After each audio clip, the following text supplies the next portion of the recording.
to another episode of the Stogie Review video review. As usual, I am Walt, and well, I'm here to do another weekly cigar review. And just as promised, I had mentioned last week that I was going to review the Defiance cigar by Xikar, and it's just what I have.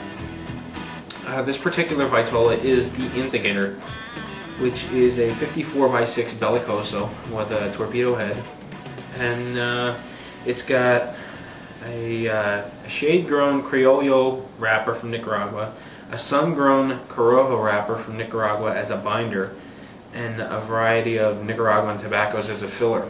Now, I didn't happen to see what the country of origin on the cigar was, so I'm going to just assume that it's Nicaragua since it's comprised of all Nicaraguan tobacco. Now, there is a secondary band on this that says Xikar. Don't be confused. It is the accessory dealer that makes the MTX multi-tool that I love so much.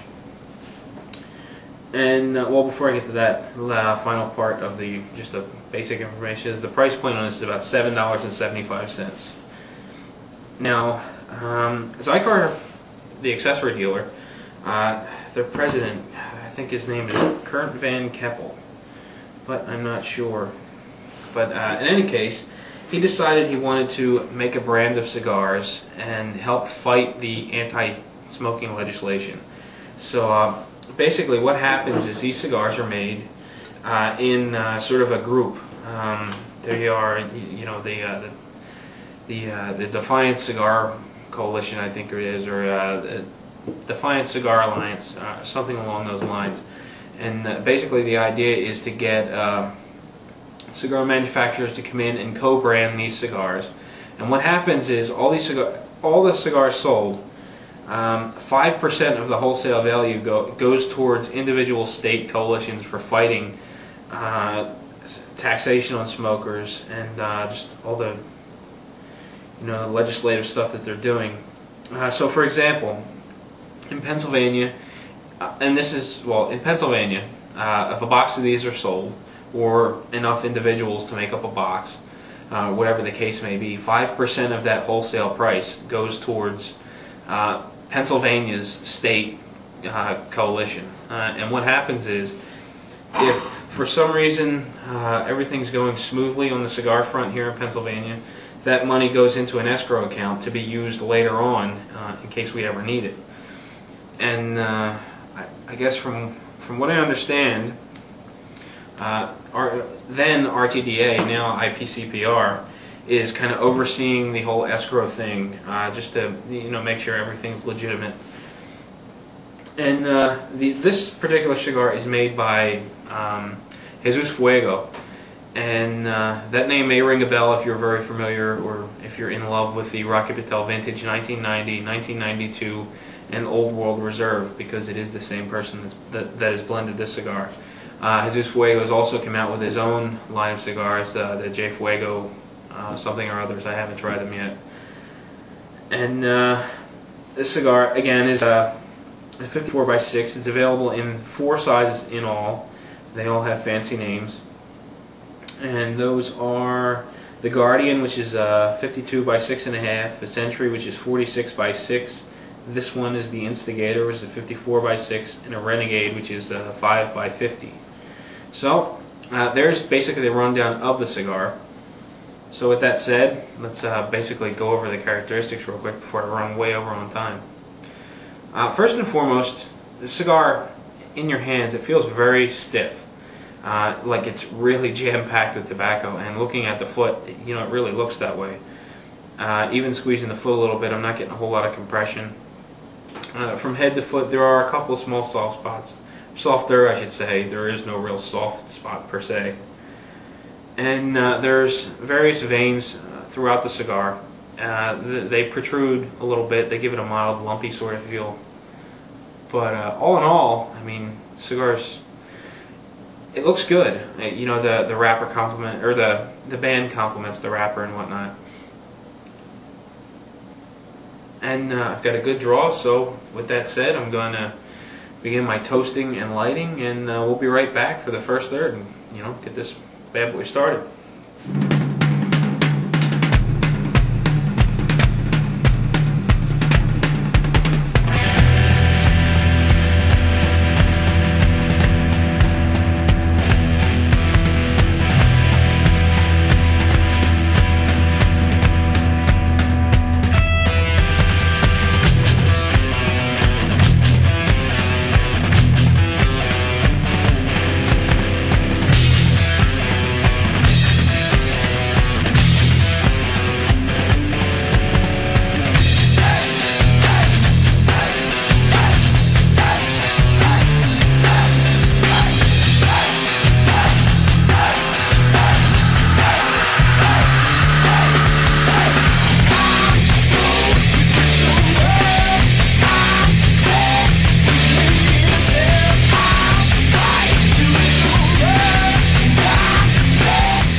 welcome back.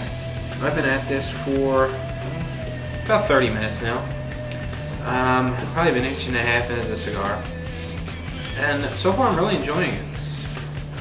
The light's just hitting it just right. I had a bit of a fingerprint on the wrapper leaf. It looks like whoever put the Xikar band on had a little bit of glue on their finger. You know, it shouldn't affect the way it smokes. It's just kind of comedic that occasionally you see odd things like that. Yeah, and the band's a little stuck, so that's exactly what it is. It's definitely glue. But in any case, body starts off in the medium range, and the finish is sort of thick. I just get this urge to kind of smack my lips because of the thick, heavy feel of it. But it's sort of pleasant. You know, it's not overwhelming. It's not too much. It doesn't, you know, make you reach for a glass of water or want to kind of purge, you know, this thick, heavy feel. It's got a nice flavor to it. It's not overwhelming. You know, the medium body's a nice complement to it, and the body itself is very interesting. It starts off with a woody flavor as a primary component, and it has a mild fruitiness as a secondary flavor, and you can pick up the Corojo as well, and it's sort of intertwined. Now, as you get in a little bit further and you take the odd puff, the mild fruitiness is kind of replaced with a very mild vegetal flavor, and you know, this complement back and forth. It doesn't last very long. You know, it kind of goes back and forth, changes things up a little bit. It's very interesting. I think it's got a lot of character for being so early on in the cigar, which is nice. It's got a very unique flavor. As far as the construction goes, aside from that funny little fingerprint on the backside, the burn is thin. It's even. It's very mildly wavy, but you know, that's certainly not an issue. The ash holds on for about an inch. It's kind of a mixed salt and pepper kind of appearance to it. It's got black bands throughout, and the ash is fairly firm. You know, it takes a firm tap to knock it off into the ashtray, and again, at about a 1 inch mark, you know, just tap it and off it comes. And the nice thing about this cigar is very prominent is the coning effect of the cigar when you knock the ash off, and I like to see that on cigars. A lot of times you'll see it's very flat, or it's a very dramatic cone. And basically what that is, it's the Ligero in the filler. It is heavy, very oily, rich, heavy tobacco leaf. So it burns slower than the rest. When you have a nice cone, you know, you can see that everything is burning as it should. You know, I'm not burning too much wrapper as opposed to filler, or vice versa. You know, that's when you start to get what's the word? Well, when it burns inside, tunneling. So in this, as of right now, the cigar is burning very well. It's got nice flavor, medium body. It's very nice. This is my third so far. I've actually had one. It's Tuesday right now. I've had one on Sunday, one yesterday on Monday, and now one on Tuesday. I've got one more, and I like these so much. Well, not to give it away, but I like these things so much that I'm probably going to smoke that final one tomorrow. So we'll see how that goes. But in any case, I was a bit skeptical about the cigar, and you know, I was going to kind of wait and hold off on telling you that until later on. But the reason I was skeptical is because of the blender, Jesus Fuego. And the reason being, not because he's a bad blender or anything like that, but his most predominant blends are the ones that I don't really care for. Now, some of his lesser-known blends from, I think they're Honduran, Don Thomas and Helix, both of which I don't care for. But that's, you know, stuff that's kind of buried. You got to really look for that information. Some of the other blends that I had mentioned are the Rocky Patel Vintage 1990, 1992, and Old World Reserve. All three of which I really don't care for. They just don't do it for me. So when I saw the cigar and I saw who it was blended by, my first thought was, you know, it's got to be similar to those, you know, stellar blends that he's made for Rocky Patel. They sell very well. There's a cult following behind them. You know, why not make a cigar that sort of resembles a very successful one? But you know, it's very different, and it's it's surprising. I like this much more than I had the 90 and 92. Those were kind of underwhelming for me. This one is just right on par. I really like it. But at any rate, I'll get into that more later on. But at this point, I'm going to take a quick break. You can listen to a little bit of music courtesy of podshow.com. Check out a few pictures of the Defiance by Xikar, and I will be right back.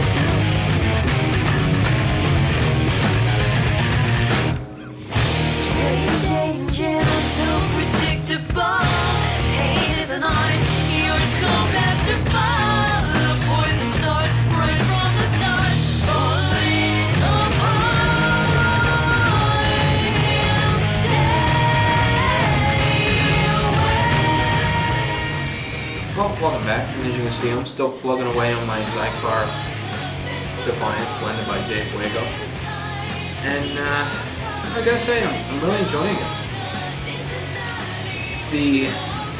The body is still in the medium range.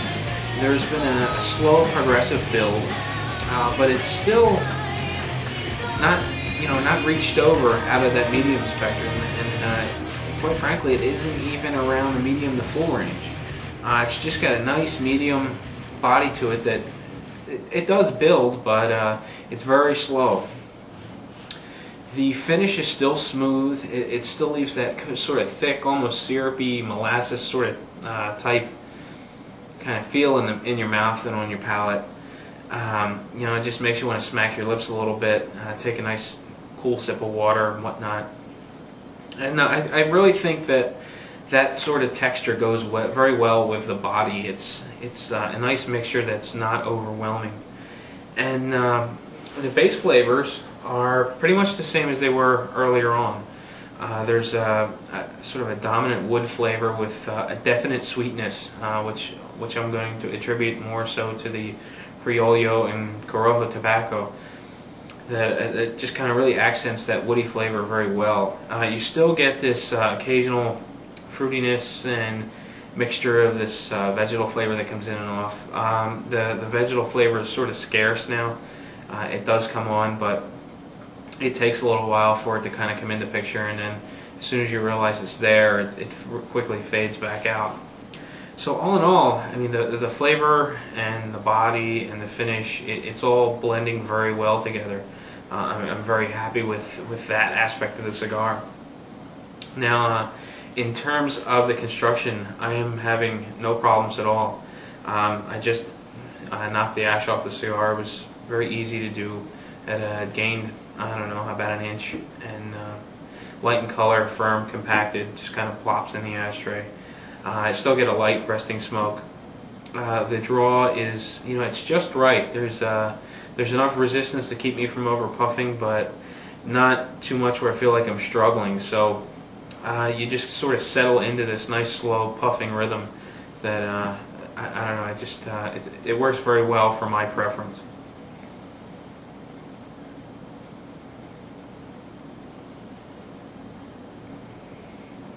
And each puff provides a generous supply of smoke. It's very thick, flavorful, type of smoke that's dense, easy to get through your sinuses and whatnot.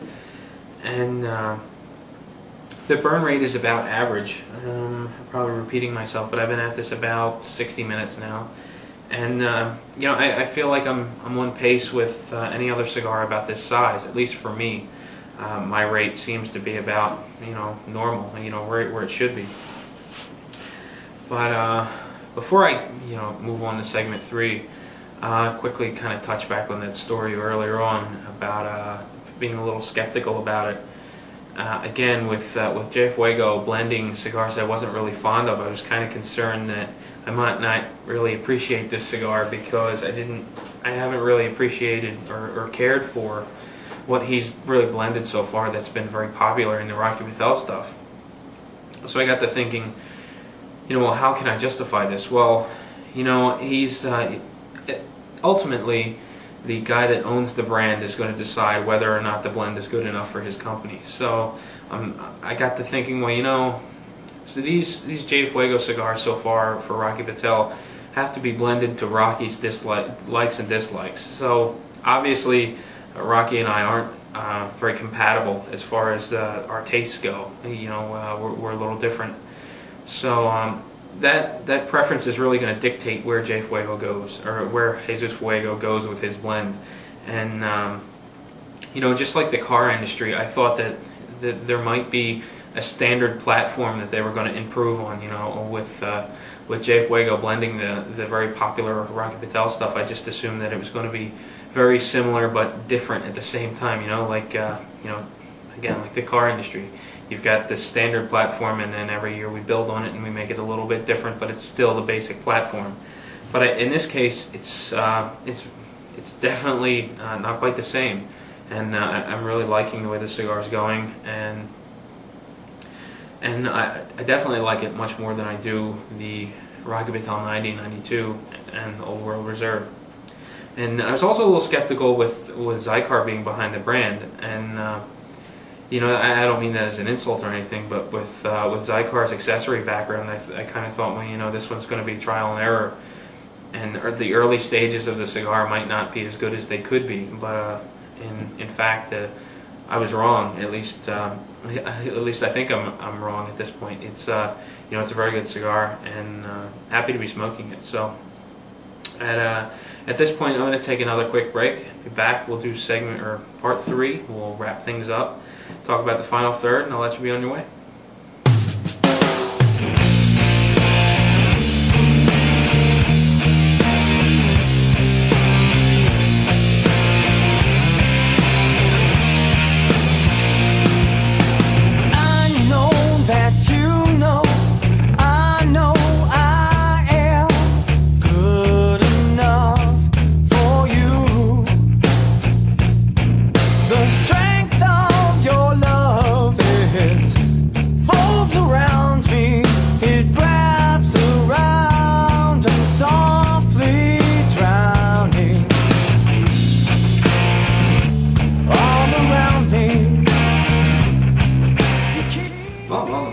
I'm still plugging away on my Defiance by Xikar.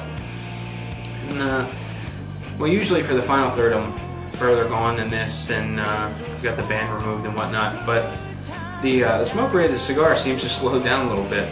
I'm about roughly an hour and a half into the cigar, if not just a little bit more. And, well, the cigar's made some nice changes. The body is still, progressing along. It still hasn't reached that medium to full range. It's well up there in the medium range without kind of crossing the line. The finish is still thick and heavy on the palate. It's got a nice crisp kind of feel to it now. A little bit of spice when you send it through the sinuses. And the base flavor is made up of a really deep and rich Criollo and Corojo flavor that just kind of came on all of a sudden, and almost like flipping a light switch. It was just right there, and I really like that flavor profile on a cigar. So when they came forward, I liked the cigar even more. There's a secondary component is the woody flavor that I was getting as a primary component earlier. And that woody component really seems to complement this really rich, Corojo type flavor very well. It keeps it very interesting, and each puff makes this this cigar even more rich, more just complex, more character. I just can't say enough for it. It really builds significantly as you get down into the final third, and the flavors are just outstanding at this point. The construction is still very good. The burn line's thin. It's even for the most part. Tiny little bit of a wave going on, but for the most part, it's burning even. I've got a nice firm ash. I've still got that predominant cone going on the end of the cigar, which is nice to see. Everything's burning as it should. The smoke rate, as I mentioned, slowed down a little bit. It's doing very well. I kind of expected to be done by now, but I've got at least another half an hour to go at the rate that I smoke. Resting smoke is light. I still got a nice sort of mild, pleasant aroma in the room, and the draw is still pretty much the way it was earlier. It's just got a little. It's got enough resistance to keep you from overdrawing, but not enough to hinder how much smoke you get with each puff. So every time you take a nice, puff on it, you get a mouthful of this really thick, flavorful smoke, and everything just comes at you. I just can't say enough for it. I'm really impressed with the cigar.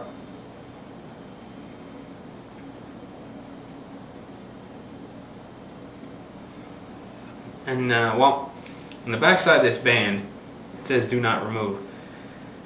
So, having removed several, I'm going to go ahead and remove it and give you an idea why you're not supposed to remove it. Well, there's a note on the back of the band, and it reads, Don't always do what you're told, eh? Welcome, we've been looking for you and other free-thinking cigar smokers like you. Join us at www.defiancealliance.org. Rules are few, perks are many, conformists need not apply. So there's a nice little note on the back of the band that really ties into this whole, fighting the anti-smoking legislation and everything that goes on with it. It's the cigar is just complete. The whole idea is to generate proceeds to fight anti-smoking legislation in your state. They do that by putting 5% of the wholesale price per box into an escrow account and just helping your state along, which is nice. And the names fit. The names for the sizes, they all fit that whole image. The name of the cigar fits that image. It's I like it. I like it as a whole. Some people may look at it and think, it's a little hokey, but when you get down into it and you read what the cigar is all about and get one in your hands, I think you'll be impressed. And well, I just totally lost train of thought. Anyway, next week's cigar, I'm going to be smoking the Rockabatel Edge Sumatra, courtesy of Ace from the fan forums. He was kind enough to send me 3 a little while back. I had 1 during the YQMA episode, and I'm going to go ahead and smoke the others throughout the week, and do the review of the final one next Friday.